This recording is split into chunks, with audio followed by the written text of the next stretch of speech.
اب اگر جلسوں کی اجازت دی جاتی ہے تو عوام کی صحت کو دو پر لگایا جائے گا، اور اگر جلسے کرنے کی اجازت نہیں دی جاتی تو اپوزیشن اور حکومت کے درمیان ایک ٹکراؤ کی سی کیفیت ہو سکتی ہے۔ تو اس حوالے سے پنجاب حکومت اور وفاقی حکومت ان چیلنجز سے نمٹنے کے لیے کس حد تک تیار ہے؟ اب قاضی شاہ صاحب، جو کرونا کے بارے میں آپ نے سوال مجھ سے کیا ہے، تو اپوزیشن جلسے کرنا چاہتی ہے، تو اپوزیشن کو تو کوئی غرض نہیں ہے کہ لوگ مریں جئیں۔ قاہرہ نے بھی یہی کہا اور نبیل قبول بھی یہی کہہ رہے ہیں۔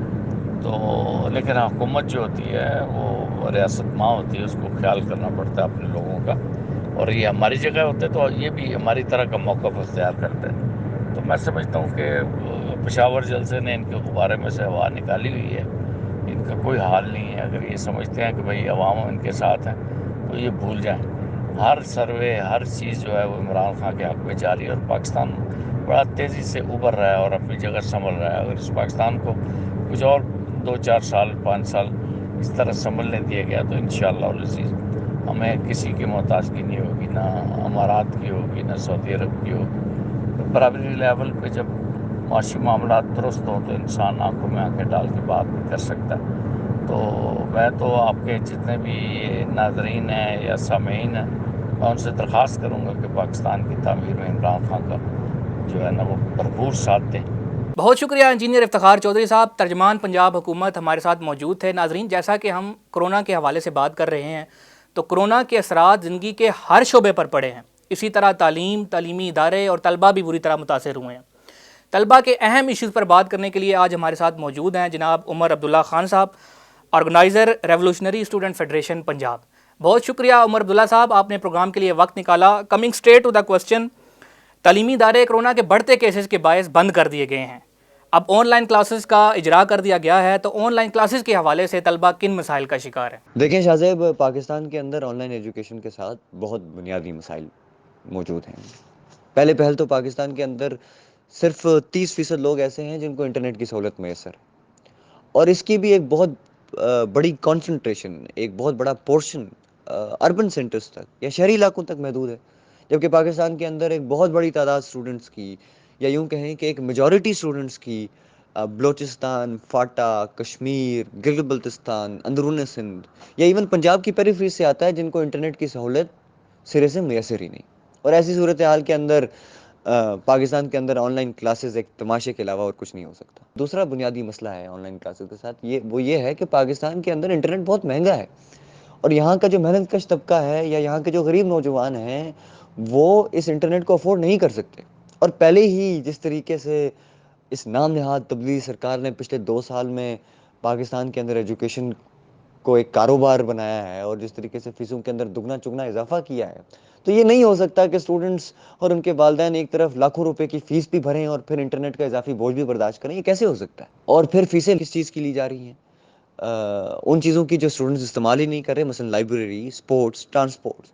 تو میرے خیال میں یہ ایک یہاں کے اس ایجوکیشن سسٹم کے اوپر بیٹھے پرائیویٹ مافیا اور حکومت کی ملی بھگت ہے، جس کے تحت اس ملک کے غریب نوجوانوں کو اور محنت کش طبقے کے بچوں کو لوٹا جا رہا ہے۔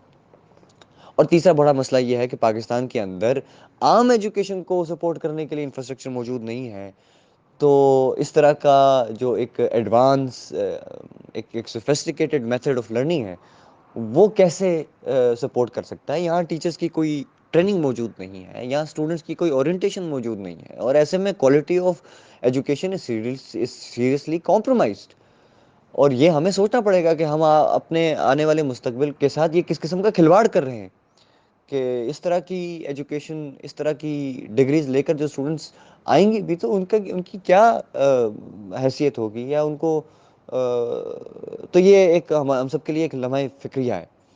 ایسے میں ہم یہ سمجھتے ہیں کہ پاکستان کے اندر ہمارا یہ مطالبہ ہے بلکہ کہ پاکستان کے اندر تب تک آن لائن کلاسز نہیں ہو سکتی جب تک ہر اسٹوڈنٹ کو مفت اور فری انٹرنیٹ مہیا نہیں کیا جاتا، اور اگر فری انٹرنیٹ نہیں دے سکتے تو ایٹ لیسٹ فیسوں کے اندر 50% کٹوتی ہونی چاہیے تاکہ وہ کمپنسیٹ کر سکے انٹرنیٹ کو۔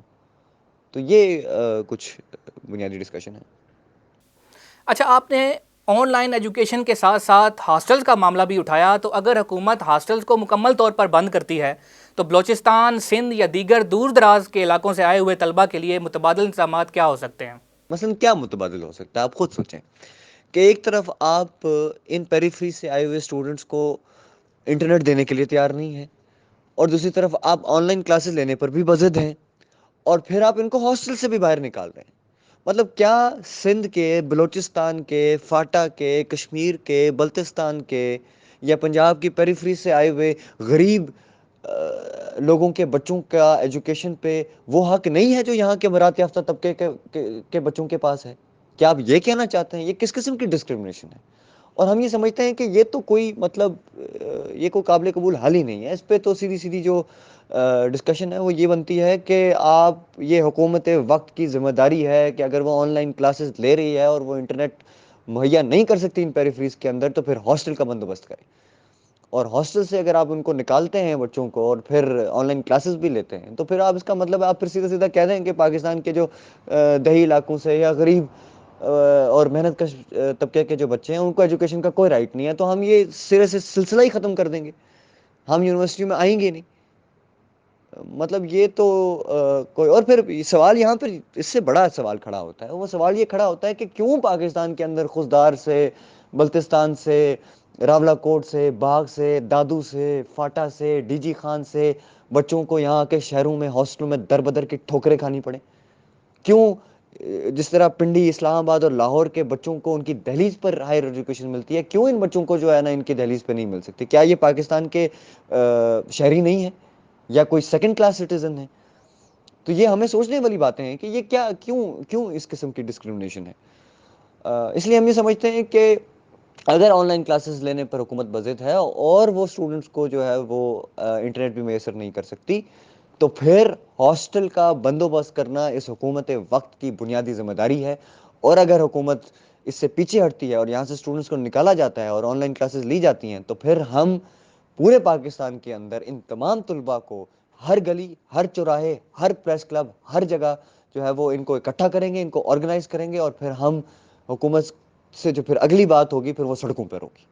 بہت شکریہ عمر عبداللہ صاحب، RSF پنجاب کے آرگنائزر ہمارے ساتھ موجود تھے اور طلبہ کو درپیش مسائل کے حوالے سے گفتگو کر رہے تھے۔ یہاں پہ پروگرام کا وقت ختم ہو جاتا ہے۔ اپنے ہوسٹ قاضی شاذیب الدین حمزہ کو دیجیے اجازت۔ اللہ حافظ۔ اب ہوگی آپ کی بات صرف DTH نیوز پر۔